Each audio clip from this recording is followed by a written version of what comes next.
며칠 전 새벽 기도회 후에 교회 마당을 둘러보았습니다. 아름드리 큰 무화과 나무에 제 눈이 꽂혔습니다.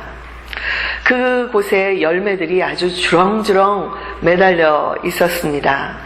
감나무도 있는데요. 그곳에도 열매가 벌써 많이 맺혀 있었습니다. 이런 나무들은 꽃과 나무를 사랑하는 어느 권사님께서 교회 마당에 부지런히 심어 놓으신 것들이라고 들었습니다. 어느새 이 나무는 교회의 19주년 생일과 같은 나이를 가진 나무가 되었는데, 가을이면은 우리 교우님들이 충분히 따먹고도 남는 그런 많은 열매가 맺힌다는 것입니다. 여러분 기대가 되시죠? 방문하신 분들 가을에 또 오세요. 무화과 나무 열매를 함께 나누겠습니다. 저는 성마가 교회를 위해서 기도할 때에 제 마음에 한 나무를 그리면서 기도합니다. 이 나무가 많은 사람들이 와서 쉬어갈 수 있는 아름드리 큰 나무로 자라고, 이곳에서 나는 많은 열매들을 이 지역사회에 풍성히 나누어주는 생명의 나무가 되는 그런 꿈을 꾸고 있습니다. 꿈이란 그 사람이 어떤 가치관과 자세로 살아가느냐 하는 그의 인생의 방향을 결정해 주는 것이라고 할 수 있죠. 또 꿈이란 개인뿐만이 아니라 교회적으로도 한 공동체의 미래를 끌어가는 중요한 요소가 되는 것입니다. 저는 교회의 지도자들에게 있어서 중요한 덕목 중에 하나가 교회의 미션을 수행하기 위한 꿈을 꿀 줄 아는 자들이 되어야 한다고 생각합니다. 향후 1년 후, 5년 후, 10년 후 교회가 어떤 모습을 갖기 원하는지 그림을 그릴 줄 알아야 하고, 그리고 자신뿐만이 아니라 그 공동체에 속한 우리 교우님들도 함께 그 꿈을 꿀 수 있도록 분명한 비전을 제시할 수 있어야 합니다. 저는 오늘 창립 19주년을 맞아서 에스겔 선지자가 보았던 마른 뼈 환상을 통해 저와 여러분도 꿈을 꾸는 비전의 사람들이 되었으면 좋겠습니다. 그리고 열심히 그 꿈을 이루기 위해서 헌신함으로 주님의 몸 되신 이 교회가 건강하게 세워지기를 바랍니다. 에스겔은 제사장의 아들로 태어났습니다. 제사장의 아들들은 제사장이 될 수가 있습니다. 30세가 되면 제사장의 사역을 수행하게 되지만 그는 25세 때에 바벨론으로 끌려갔습니다. 젊은 나이에 포로로서 절망적인 하루하루를 보내고 있던 어느 날, 포로 생활 5년 만에 정확하게 에스겔이 30세가 되던 해에 하나님께서 그에게 비전을 보여주셨습니다. 그리고 그 비전을 받은 후에 그는 포로 생활을 하는 곳에서 선지자로서 활동을 시작했습니다. 특별히 하나님께서는 에스겔에게 많은 비전을 보여주셨습니다. 그는 꿈의 사람이었습니다. 절망 가운데 살아가는 백성들에게 비전을 통해서 내일의 꿈을 실어주었고, 희망의 꿈을 갖기 시작한 이 백성들의 삶은 질적으로 달라지기 시작했습니다. 이 이방 땅에서도 하나님이 함께하고 계신다. 하나님은 우리를 버린 것이 아니야. 반드시 우리를 다시 회복시켜 주실 것이다. 이런 소망을 갖고 살아가게 된 것입니다. 이처럼 비전의 사람들은 오늘을 살지만 내일을 바라보고 사는 사람들입니다. 본문 1절에서 주의 권능이 임하여 에스겔을 마른 뼈들이 가득한 한 골짜기로 이끌어 가셨습니다. 본문에는 이것이 에스겔이 환상 중에 본 것인지 아니면 직접 성령의 끌림을 받아 그 골짜기로 가게 된 것인지는 확실치 않습니다. 어떤 것이 되었든지 간에 에스겔은 그 골짜기로 가서 그 바닥에 수없는 뼈들이 가득한 것을 보았습니다. 이 뼈들은 무엇을 상징하는 것일까요? 11절에서 직접 성경이 밝혀주고 있습니다. 인자야, 이 뼈들은 이스라엘 온 족속이다.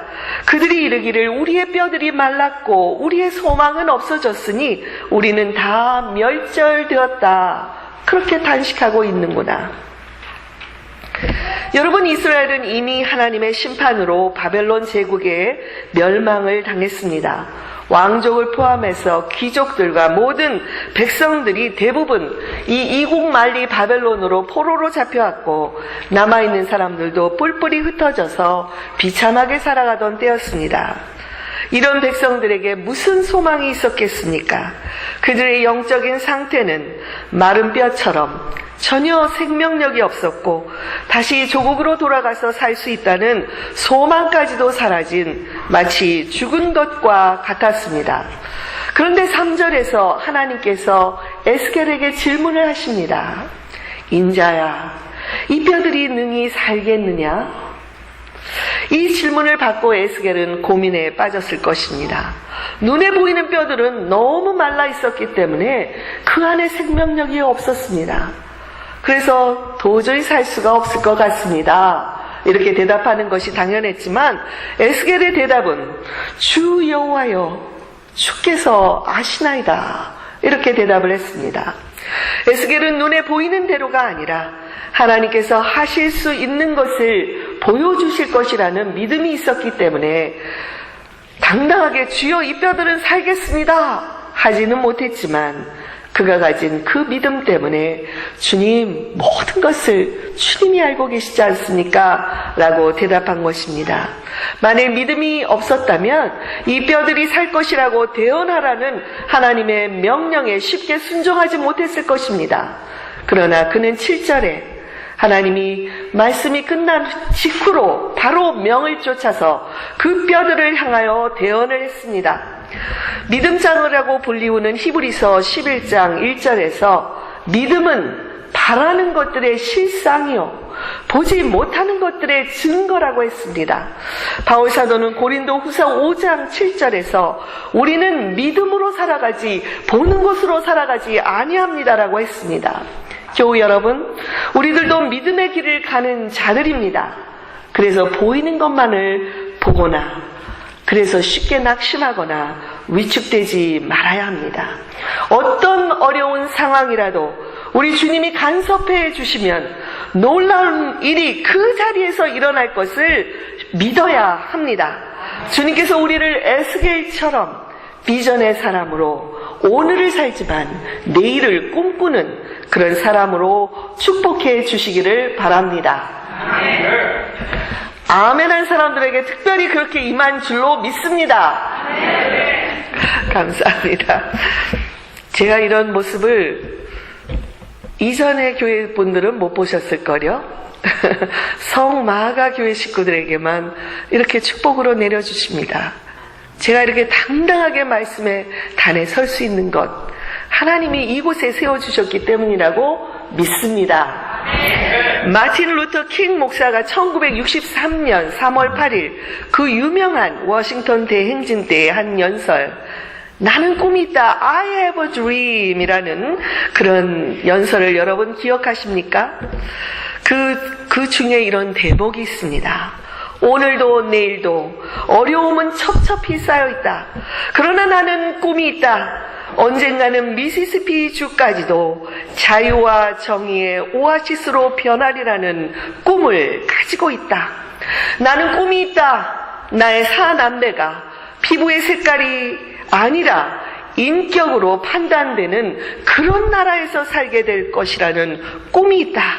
나는 꿈이 있다. 남쪽 엘라바마 주에서도 검고 흰 아이들의 손이 정답게 뭉쳐질 것이라고. 이 꿈만 버리지 않는다면 우리는 절망의 동산에서 희망의 반석을 캐낼 수가 있을 것이다.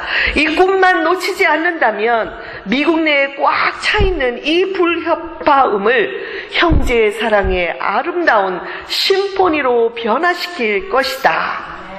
아멘. 여러분, 마틴 루터 킹 목사가 꾼 꿈은 불과 몇십 년이 지나지 않아서 현실로 실현되었습니다. 저와 여러분은 어떤 꿈을 꾸고 계십니까? 하나님께서 성마가 교회를 통해서 이루시고자 하는 그 비전은 무엇입니까? 우리도 절망의 동산에서 희망의 반석을 캐내는 자들이 되기를 바랍니다. 아멘. 하나님께 영광을 드립니다. 에스겔이 죽은 뼈들이 하나님의 군대로 일어나는 그 비전을 보았던 것처럼 우리 비전의 사람들은 절망 속에서도 더 높은 희망을 발견합니다. 우리 전도사님께서 제가 예배 시작 전에 꼭 이곳에 와서 같이 기도하고 우리 주일을 맞이하십시다 해서 오늘 함께 기도할 때에 전도사님이 저한테 그러시더라고요. 목사님, 지난주에는 많은 분들이 오셔서 괜찮았지만 오늘은 좀 사람도 없을 것이니까 목사님 각오하십시오 라는 뜻으로 얘기를 하시더라고요. 무슨 말씀입니까? 이 자리에 계신 분들을 보십시오. 천천만마를 얻은 듯이 저는 너무나 풍성하다고 믿습니다. 아멘. 이제 하나님께서 에스겔의 믿음을 보시고 이렇게 말씀하셨습니다. 너는 이 모든 뼈에게 대언하여 이르기를 너희 마른 뼈들아 여호와의 말씀을 들을지어다. 주 여호와께서 이 뼈들에게 말씀하시기를 내가 생기로 너희에게 들어가게 하리니 너희가 살리라. 너희 위에 힘줄을 두고 살을 입히고 가죽으로 덮고 너희 속에 생기를 두리니 너희가 살리라. 에스겔이 하나님께 순종하여 이 말씀을 선포하니까 갑자기 요란한 소리가 골짜기에서 나면서 뼈들이 움직이기 시작했습니다. 이 뼈, 저 뼈가 서로 맞아들고 연락을 해서 세워집니다. 놀라운 장면이 아닙니까? 거기에 힘줄이 생깁니다. 살이 오릅니다. 그리고 그 위에 가죽이 덮이는 이런 놀라운 광경이 그 앞에 펼쳐졌습니다. 언제요? 그가 하나님의 말씀을 대언하여 말씀을 전했을 때입니다. 그러나 죽은 뼈가 온전히 부활하려면 말씀 사용만으로는 여전히 부족합니다. 8절에 보니까 죽은 뼈들이 맞춰지고 힘줄, 살, 가죽까지 덮여져서 사람의 형상은 가졌지만 아직까지 그 속에 생기가 없었다고 말합니다. 본래 생기란 루아라는 히브리 단어가 사용되었는데요. 이 단어는 생기라는 뜻뿐만이 아니라 호흡, 영, 그리고 성령, 바람 이런 뜻이 있습니다. 창세기에서 하나님께서 인간을 창조하실 때에 흙으로 인간을 빚으시고 그 코에 생기를 불어 넣으시니 루악, 생기를 불어 넣을 때 쓴 단어입니다. 이제 주님께서 에스겔에게 이렇게 명합니다. 생기를 향하여 너는 대언하라. 주 여호와의 말씀에 생기야. 사방에서부터 와서 이 사망을 당한 자들에게 불어서 살게 하라. 이제 에스겔이 그 말씀대로 대언을 했더니 하나님의 생기가 그들에게 들어가서 살아 일어나는데 한 사람 한 사람 일어나면서 나중에는 큰 군대를 이루는 모습을 보게 되었습니다. 여러분, 이처럼 말씀은 죽은 자를 일으키는 능력이 있습니다. 그러나 단번에 이루어지는 것이 아닙니다. 단계적입니다. 말씀 사역을 통해서 사람의 형상을 갖추었지만 그 안에 생기, 곧 성령이 임하여야 온전한 부활이라고 할 수 있습니다. 그래서 언제나 말씀과 성령의 사역은 짝으로 가야 합니다. 말씀에 근거하지 않은 성령의 사역은 언제 허물어질지 불안하게 짝이 없고, 성령의 능력으로 증거되지 않는 이 말씀 사역은 이성적인 지식으로 끝날 수가 있습니다.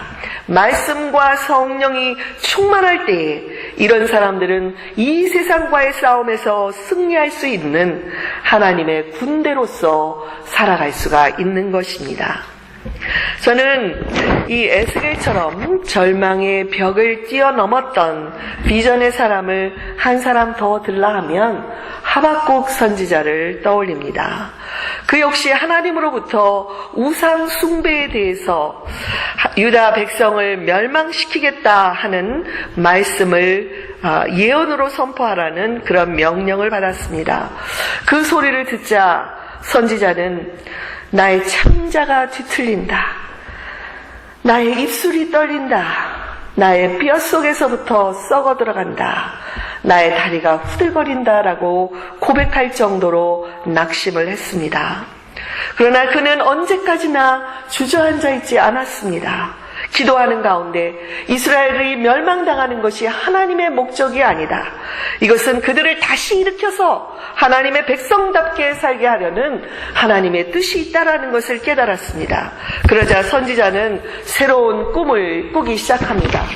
무화과 나무에 과일이 없고 포도나무에 열매가 없을지라도 올리브 나무에 딸 것이 없고 밭에서 거두어 드릴 것이 없다고 해도 우리의 양이 없고 외양간에 소가 없을지라도 나는 주님 안에서 즐거워하련다. 나는 나를 구원하신 하나님 안에서 기뻐하련다. 소리쳤습니다. 환경은 비참하지만 그는 주님 때문에 즐거워하고 하나님 때문에 기뻐한다고 말합니다. 왜 기뻐합니까? 미래에 대한 꿈이 있기 때문입니다. 그래서 환난 중에도 기뻐했던 것입니다. 그리고 그 꿈을 그에게 주신 하나님께 이렇게 고백을 합니다. 주 하나님은 나의 힘이시다. 나의 발을 사슴의 발과 같이 하셔서 산등서기를 마구 치닫게 하신다. 여러분, 사슴이 두 발을 치켜들고 산을 뛰어 하늘을 나는 그림을 그려보십시오. 얼마나 가슴이 설레이는 모습입니까? 앞으로 저도 여러분들과 함께 우리 교회를 향한 하나님의 비전을 이루는 그런 시간을 사슴처럼 높이 높이 오르며 갖고 싶습니다. 세부적인 단기 계획이나 중장기 계획도 세워야 할 것입니다. 그러나 이보다 앞서서 우리가 해야 할 것들이 있습니다. 첫째로는 말씀의 사역을 강건하게 세워야 합니다. 여러분은 말씀을 매일매일 먹고 계십니까? 우리 기쁨의 언덕으로라는 이 경건집을 매달 교회에서 이렇게 배부를 해드리는데 얼마나 이 말씀 생활로 경건의 생활을 실천하고 계십니까? 스스로 말씀을 읽고 연구하고 묵상하는 그런 생활이 없다면 우리는 과연 하나님 앞에서 어떤 모습일까요? 마른 뼈와 크게 다르지 않는 메마르고 초췌한 모습이 될 수도 있습니다. 우리가 다시 이렇게 말씀으로 회복하기 위해서 성경 공부가 좀 더 활발히 일어나야 한다고 생각합니다. 이제 다가오는 가을이 되면 주중에 성경 공부를 시작하려고 합니다. 주일에도 영성 훈련을 다시 시작할 계획입니다. 모든 교우님들이 말씀을 사모하며 말씀으로 매일매일을 살아가는 것, 이것이야말로 우리 교회가 한 단계 도약하고 건강한 교회로 나아가는 지름길이 될 것입니다. 둘째로 성령의 사역을 통해서 능력 있는 삶을 살아야 합니다. 성령의 사역은 많이 다양하게 있죠. 저는 특별히 기도를 강조하는 것입니다. 기도를 통해서 우리가 성령의 은사를 받고 각자가 은사대로 섬길 때에 교회는 강건해지는 것입니다. 기도는 우리를 향한 하나님의 뜻을 분별하게 해주고 온 교우들이 합심해서 기도할 때에 교회를 흔들려고 하는 어떤 사탄의 계략이 있을지라도 물리칠 수가 있습니다. 저는 이를 위해서 새벽 기도회가 더욱 활성화되기를 바랍니다. 지난 한 주 동안에 매일같이 새벽 기도의 자리에 나오신 여러분들, 장로님들, 권사님들, 집사님들, 여러 교우님들 감사합니다. 이렇게 우리가 함께 와서 기도하며 성령의 역사를 구할 때 우리 교회는 더 많은 치유와 회복을 경험하게 될 줄로 믿습니다. 그래서 저는 앞으로 저의 목회 계획 중에 하나가 중보기도 사역을 시작하는 것입니다. 저는 30년 전에 주님을 개인적으로 만나는 체험을 한 후에 주님, 이제부터 저의 삶을 주님 앞에 어떻게 드리면 좋겠습니까? 제가 어떻게 이 은혜를 갚을 수가 있겠습니까? 간절히 기도하는 가운데 어느 사순절 새벽 기도회 때 작정하고 기도하는 중에 너는 교회를 위해서 중보 기도자가 되라는 뚜렷한 말씀을 들었습니다.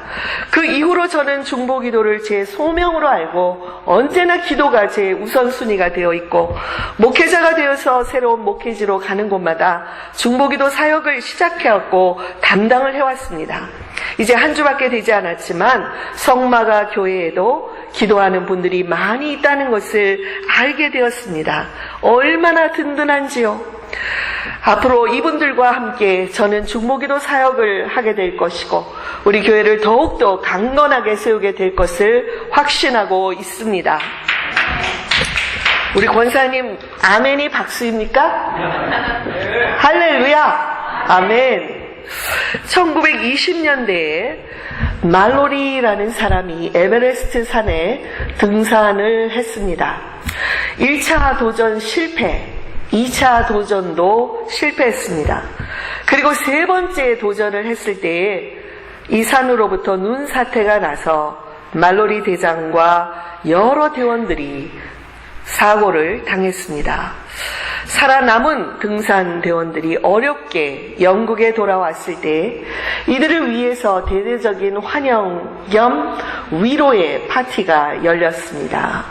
이 파티장에는 거대한 에베레스트 산의 사진이 걸려 있었습니다. 그때 생존에 돌아온 등산대원 하나가 그 산 앞에 서서 한참 동안 그 산을 노려보고 있었습니다. 그리고 나서 펜을 들어 그 사진 위에 이렇게 썼습니다.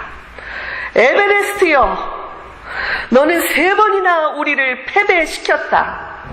그러나 우리는 반드시 이길 것이다. 왜냐하면 너는 더 높아지지 않을 것이지만 우리는 꿈과 우리의 힘으로 날마다 더 높아질 것이기 때문이다. 아멘? 우리는 반드시 승리하고 이기고 하나님께 영광을 돌려드리게 될 것입니다.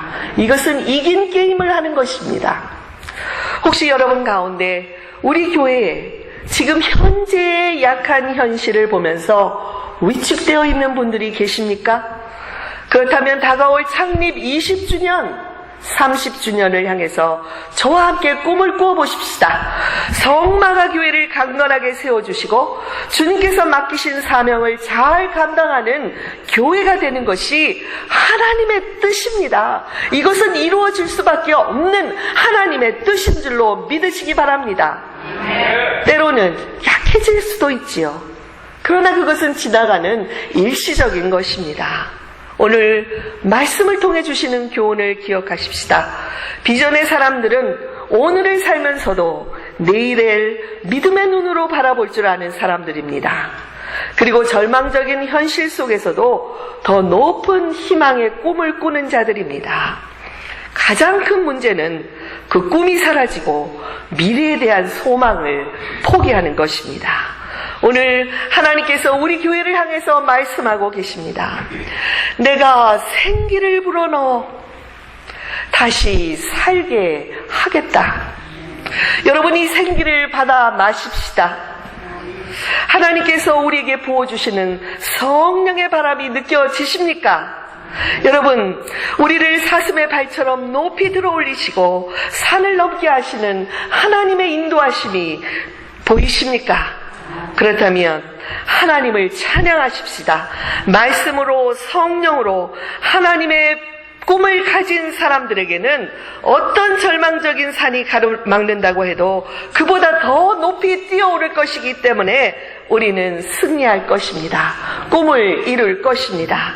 그래서 하나님과 함께 멋들어지게 하늘을 날면서 꿈을 펼치고 그 꿈을 이루어가는 은혜가 창립 19주년을 맞는 저희 교회 위에 충만하게 임하기를 간절히 바랍니다.